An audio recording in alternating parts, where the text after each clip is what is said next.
দেখুন, বসিরহাটে নির্বিচারে গাছ কেটে ফেলা হচ্ছে, সেই ছবিটা আপনারা দেখতে পাচ্ছেন। এইভাবেই নির্বিচারে গাছে কোপ। বসিরহাটে এই গাছ কাটার অভিযোগে রীতিমতো শোরগোল বেশ কয়েকদিন ধরে। প্রতিবাদী পঞ্চায়েত সদস্যর বিরুদ্ধেই এবার অভিযোগ। গাছ কাটার অভিযোগে মিছিল, প্রধান সহ 18 জন সদস্য। গ্রামবাসীরা কি অভিযোগ করছেন শোনাই আপনাদের। এখানে দেখেছি এইখানে একটা ছোট্ট কদম গাছ, সে বড় হয়েছে, সবাই আমরা ফুল পেড়ে খেলা করতাম, কিন্তু সেই গাছ আজকে দেখছি হঠাৎ কোনো একটা কারণে গাছ বিক্রি হয়ে গেছে। পঞ্চায়েত প্রধানও জানেন না, স্কুলের হেড স্যারও জানেন না, তা গাছটা বিক্রি করলো কে? আমরা দেখলাম যে আমাদের পঞ্চায়েতের মেম্বার মৃত্যুঞ্জয় কর্মকার তিনি গাছ বিক্রি করে দিলেন, এবং হেলথ সেন্টারের ওখানেও যে গাছ ছিল তিনিও সেটা বিক্রি করে দিলেন। কেউ ওনার বিরুদ্ধে কথা বলতে গেলেই উনি কিন্তু ভয় দেখাচ্ছেন, প্রশাসনের ভয় দেখাচ্ছেন। মিনিমাম 10-12টা গাছ কেটে ফেলেছে। আমার সঙ্গে রয়েছে প্রতিনিধি অনুপম। অনুপম, আমরা দেখছিলাম যে মৃত্যুঞ্জয় বাবুর বিরুদ্ধে তিনি যে অভিযোগ তুলছিলেন তাকে হুমকির মুখে পড়তে হচ্ছে, কিন্তু এবার তো পাল্টা অভিযোগ তার বিরুদ্ধে, তিনি গাছ কেটে বিক্রি করে দিচ্ছেন এমনটা বলছেন স্থানীয়রা। হ্যাঁ দেখো, এখানে সব থেকে বড় প্রশ্ন যে এই যে মৃত্যুঞ্জয় কর্মকার, এই যে গোটা পঞ্চায়েতের যিনি মেম্বার, এনাকে আর কি গত 15 তারিখে কিন্তু দেখা গেছে যে একটা সরকারি একটা গাছ কাটাকে নিয়ে তিনি বিপুল উত্তেজনা তৈরি হয়। তিনি যে গাছ কাটছিল তার সঙ্গে তর্ক বিতর্কে জড়িয়ে পড়েন, তিনি সেই গাছ কাটতে বাধা দেয়। তার দাবি ছিল যে ওটা সরকারি গাছ, কাটা যাবে না। এরপর রীতিমতো উত্তেজনা পরিস্থিতি তৈরি হয়। এরপর আমরা গতকালই দেখলাম বসিরহাট থানায় এই মৃত্যুঞ্জয় কর্মকার যেহেতু গাছ কাটার প্রতিবাদ করেছিল, সেই জন্য সেই মৃত্যুঞ্জয় কর্মকারকে বিভিন্ন রকমের হুমকি দেওয়া হচ্ছে, প্রাণনাশের হুমকি দেওয়া হচ্ছে। সেই জন্য তার প্রোটেকশনের জন্য গ্রামের মহিলা এবং মৃত্যুঞ্জয় কর্মকার তারা বসিরহাট থানায় এসে অভিযোগ দায়ের করেছিল, তার নিরাপত্তার দাবি করেছিল। কিন্তু এইবার আজকে কিন্তু পুরোটাই একদম উলট পুরাণ। আজকে তার বিরুদ্ধে, এই মৃত্যুঞ্জয় কর্মকারের বিরুদ্ধে কিন্তু গোটা পঞ্চায়েতের উপপ্রধান সহ প্রায় 18 জন মেম্বার তারা রাস্তায় নেমে তারা প্রতিবাদ করছে। তাদের যেটা দাবি, এই মৃত্যুঞ্জয় কর্মকার সেখানকার একটা স্থানীয় স্কুল, সেখানকার বড় বড় গাছ তিনি কেটে নিয়ে তিনি আত্মসাৎ করেছেন টাকা। বেশ, অর্থাৎ যদিও পুরো বিষয়টা, পুরো অভিযোগটা অস্বীকার করেন, পাল্টা ষড়যন্ত্রের কথা বলছেন ওই মৃত্যুঞ্জয় বাবু। শুনুন। এটা সম্পূর্ণভাবে এই জিনিসটা চক্রান্ত করে ফাঁসানোর একটা চেষ্টা করছে এরা। ওই কদম গাছটা আর কি সরু কদম গাছ, সেই গাছটা 3000 টাকা বিক্রি হয়। সেই গাছের টাকাটা স্কুল ফান্ডেই আছে। টাকা আমাদের কাছে থাকা মানে ওটা আর কি আত্মসাৎ। আমরা তো স্কুলের দায়িত্বে, টাকা আমাদের কাছে থাকতেই পারে, সেটা তো আত্মসাৎ করার কোনো ব্যাপার নেই। উপপ্রধানের এই সমস্ত চক্রান্ত, কেন যেহেতু ওনাদের যে খাওয়া দাওয়া সেগুলো বন্ধ করে দিচ্ছি বলে এইবার আমার একটা নিয়ে ফাঁসানোর চেষ্টা করছে। কেন ওনাদের যে আমার এলাকায় অন্য কোনো বুথে এত গাছগাছালি নেই, আমার বুথে গাছগাছালিগুলো আছে, সেগুলো বেছে কিনে খাবে। আমার দমন না করতে পারলে এরা খেতে পারছে না, এটাই হচ্ছে মূল টার্গেট। 7 বছরেও চালু হলো না রাস্তা। গোঘাটে সরকারি টাকা খরচেই তৈরি রাস্তা। রাস্তা তৈরি হলেও মিলছে না উপকার। 7 বছর আগেই 4 কোটি খরচে তৈরি হয়েছে রাস্তা। 8 কিলোমিটার রাস্তা তৈরির পরেও মেলেনি উপকার। রাস্তার মাঝেই খালের উপর তৈরি হলো না কালভার্ট, যার ফলেই ভোগান্তির মুখে পড়তে হচ্ছে সাধারণ মানুষকে। অসুবিধার মধ্যে যেতে হয়। রাস্তাটা যে হয়েছে মানে কোনো আসা যাওয়া মানে করতে পারা যায় না। তো এই রাস্তাটা হচ্ছে অনেকটাই মানে মেদিনীপুর মানে যাতায়াতের জন্য অনেকটাই সুবিধা, অল্প টাইমের মধ্যে শর্টকাটে। কিন্তু না হলে ওইদিকে একটা রাস্তা আছে, মানে ওটা অনেকটাই ঘুরতে হয়, প্রায় 14-15 কিলোমিটার এইভাবে ঘুরে অনেকটাই যেতে হয়। তো এই রাস্তাটা মানে হয়ে থাকলে বা হয়েছে কোনো কাজও হয় না, যদি এটা ব্রিজ-গুলো বা রাস্তাটা আবার নতুন করে নির্মাণ করা যায় তো অনেকটাই সুবিধা হয়। নতুন ভাবে কোনো কিছু নির্মাণ করা গেলে বা ব্রিজ যদি করে নতুন ভাবে করা যায় তো এটা হলে অনেকটাই সুবিধা হয়। প্রতিনিধি শুভদীপ রয়েছে আমার সঙ্গে। শুভদীপ, কেন এখনো পর্যন্ত চালু করা গেল না এই রাস্তা? প্রশাসন কি জানাচ্ছে? 7 বছর হয়ে গেল, এখনো চালু হলো না রাস্তা।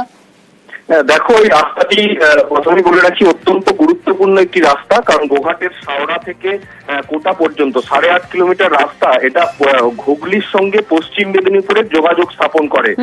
কিন্তু এই রাস্তা তৈরি হয়েছিল মানুষের সুবিধার জন্যই। 2018 সালে রাস্তা তৈরি হয়, কিন্তু এই যেহেতু নকুন্ডা জলা, এই জলার মধ্যে দিয়ে এই রাস্তা রয়েছে, সেই কারণে নিকাশি যে খাল, সেই খালের মাঝে একাধিক কালভার্ট তৈরির কথা কথা, কারণ এই কালভার্ট গুলো তৈরি না হয় রাস্তা কিন্তু অসম্পূর্ণ। প্রশাসনের যেটা জানাচ্ছি, প্রশাসন তরফে যেটা জানা গেছে যে রাস্তা তৈরির জন্য ডিপিআর তৈরি হয়েছিল, কিন্তু ওই রাস্তার মাঝে যে কালভার্ট রয়েছে, একাধিক কালভার্ট রয়েছে, সেই কালভার্টের ডিপিআর সেই সময় তৈরি হয়নি। সেই সময় 4 কোটি টাকা রাস্তা তৈরির জন্য শুধুমাত্র বরাদ্দ হয়েছিল। তাই কালভার্টের জন্য ডিপিআর না করার কারণে এই রাস্তা এখনো অসম্পূর্ণ রয়েছে। তাহলে 7.5 বছর এই রাস্তা তৈরি হয়ে পড়ে থাকলেও একাধিক বর্ষাকাল গিয়েছে, ফলে এই রাস্তার অবস্থাও এখন খুবই খারাপ। জেলা পরিষদ, পঞ্চায়েত দপ্তর, এক্সিকিউটিভ ইঞ্জিনিয়ারের সাথে কথা বলে তার যে ডিপিআর, সেই ডিপিআর তৈরি হচ্ছে এবং আশা করি এটা নকুন্ডা কোটার মানুষের দীর্ঘদিনের দাবি, কারণ ব্রিজটা না থাকার জন্য রাস্তার কোনো কার্যকারিতা নেই।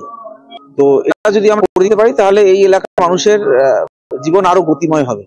তো আমরা চেষ্টা করছি যে যাতে এখানে এই ব্রিজটি, ইতিমধ্যে পঞ্চায়েত দপ্তরের সাথেও কথা হয়েছে, পঞ্চায়েত দপ্তরে অর্থ মঞ্জুর করে এই ব্রিজের কাজটি সম্পন্ন করা যায়। আমরা চেষ্টা করছি যত তাড়াতাড়ি সম্ভব বৃষ্টির জন্য অর্থ মঞ্জুর করতে পারি। ব্রিজ তৈরি হলে পরে রাস্তাও সাথে সাথে যাতে রিপেয়ার হয় সেটাও আমরা দেখবো, বিষয়টি আমরা দেখবো। আসছি পরের খবরে। সরকারি হাসপাতালে বেহাল নিকাশি, নর্দমা নোংরা জলে থই থই এক্স-রে রুম। আর এর জেরে গত রবিবার থেকে এক্স-রে পরিষেবা বন্ধ। রামপুরহাট মেডিকেলে রোগীদের ভোগান্তি চরমে।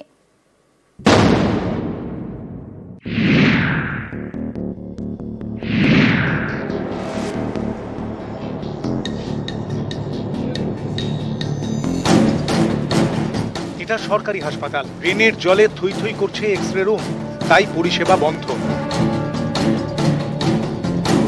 এ নিয়ে এক্স-রে রুমের বাইরে টাঙানো হয়েছে নোটিশ। এক্সরে রুমে জল কি করে ঢোকে? তো এখানে যদি 8 দিন ধরে যে এক্সরে বন্ধ থাকে, এখানে যদি আমাদেরকে গরিব মানুষ একটা যদি পয়সা দিয়ে করতে, আমরা কোথায় পাবো? আমাদের পেশেন্ট সিরিয়াসের উপরে পড়ে আছে। এবার বাইরে বেশি টাকা দিয়ে করতে, সেটা তো আমরা অর্থ তো আমরা পারবো না। বীরভূমে রামপুরহাট মেডিকেল, প্রতিদিন এখানে রোগীর ভিড়। এমন গুরুত্বপূর্ণ হাসপাতালে নিকাশি ব্যবস্থা বেহাল, নর্দমার জল উপচে পড়ছে। অভিযোগ, দীর্ঘদিন পরিষ্কার করা হয় না। এই নর্দমার পাশেই হাসপাতালের এক্স-রে রুম। এই ঘরের দেওয়ালের নিচ দিয়ে ঢুকেছে ইলেকট্রিকের পাইপ, পাইপে গা ছুঁয়ে এক্স-রে রুমে ঢুকেছে নর্দমার জল। তাই 9 ফেব্রুয়ারি থেকে বন্ধ এক্স-রে পরিষেবা। এতে চরম সমস্যায় রোগীরা। আমাদের টাকা পয়সা তো নাই, বাইরে থেকে ছবি করব, আমরা এখান থেকে ঘুরে ঘুরে যাচ্ছি আর আসছি, এমনি করে বন্ধ করে থুলে তো হবে না। রুমের মধ্যে জল সেট করছে, জল চলে আসছে, যে মেশিন সব অন হতে মেশিন পুড়ে যেতে পারে, ধরেন শর্ট সার্কিট হয়ে। এটা অনেক দিনের, প্রায় 1-8 বছর হতে তো এরকম হচ্ছেই। আগে 3 মাস বন্ধ ছিল। হ্যাঁ, হ্যারাসমেন্ট হচ্ছে অনেক পেশেন্ট, বাট আমরা কবে আসবে সেটাও বলতে পারছি না সঠিক, যে এই দিন আসুন হবে এক্সরে। এই জলটা কোথা থেকে আসছে? জলটা আপনার বাইরের ড্রেনটা যদি ক্লিয়ার হয়ে যায় তাহলে আমাদের সমস্যাটা আশা করি মিটে যাবে। আপনারা জানিয়েছেন ডক্টরকে? হ্যাঁ, আমরা সব জায়গায় জানিয়ে দিয়েছি। রামপুরহাট মেডিকেল, প্রতিদিন এখান থেকে প্রায় 400 রোগীর এক্স-রে হয়। এমন একটি গুরুত্বপূর্ণ জায়গায় গত রবিবার থেকে ড্রেনের জল ঢুকে বিপত্তি, পরিষেবা বন্ধ। এতে অনেকেরই প্রশ্ন, হাসপাতাল কর্তৃপক্ষ করছেটা কি? রোগীরা খানিকটা সমস্যায় পড়েছে, সত্যি কথা। এবং ড্রেনের জল ঢুকে পড়ছে কিনা জানি না, তবে সিপেজ হচ্ছে, সিপেজ হয়ে ওদের এক্স-রে মেশিনের কাজকর্ম বিঘ্নিত হচ্ছে, এটা সত্যি কথা। যেখানে আমাদের পক্ষ থেকে অনুরোধ করে ঠিক করতে চাইছি, সেই কাজটাই আমাদের সফলতা আসছে।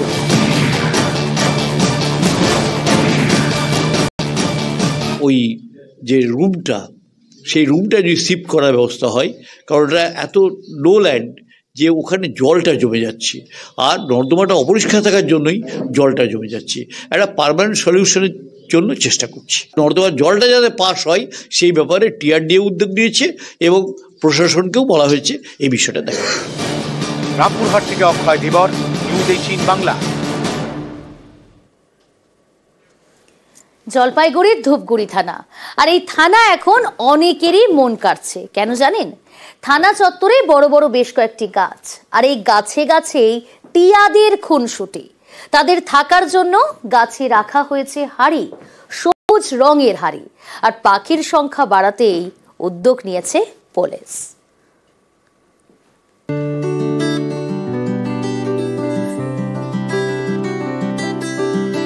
গাছের ডালে ডালে টিয়া, নিরাপদে নিশ্চিন্তে। কখনো ব্যস্ত খেলতে, কখনো খুনসুটিতে।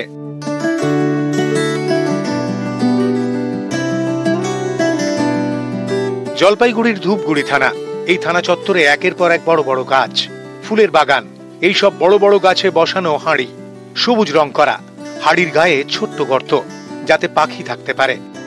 ধূপগুড়ি থানা চত্বরের এই গাছে এখন টিয়াদের আস্তানা, যা মন কাড়ছে স্থানীয়দের।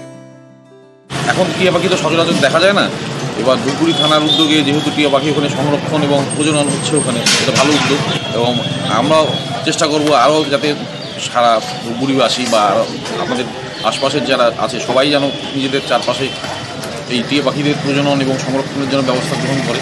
আগামী দিনে আমরা চাবো এইরকম উদ্যোগ প্রশাসন আরও নিক, প্রয়োজন হলে আমরা ধূপগুড়িবাসী হিসেবে তাদের পাশে দাঁড়াবো।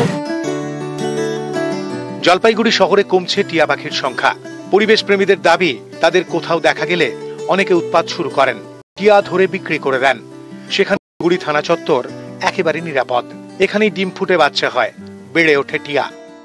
অভিনব উদ্যোগ, ধন্যবাদ জানাই আমরা ধূপগুড়ি থানাকে, ধূপগুড়ি থানার টিম এবং আমার ধূপগুড়ি ডিসি সাহেবকে। পাখি সংরক্ষণ করার জন্য এই যে গাছের মধ্যে বিভিন্ন কলসি বেঁধে জল খাওয়ার ব্যবস্থা, পাখিকে সংরক্ষণ করার ব্যবস্থা, সেখানে কিন্তু অনেক টিয়া পাখি এখন বাচ্চা দিচ্ছেন, ডিম দিচ্ছেন এবং তারা সংরক্ষণে আছেন, তাদের কোনো ডিস্টার্বেন্স হচ্ছে না।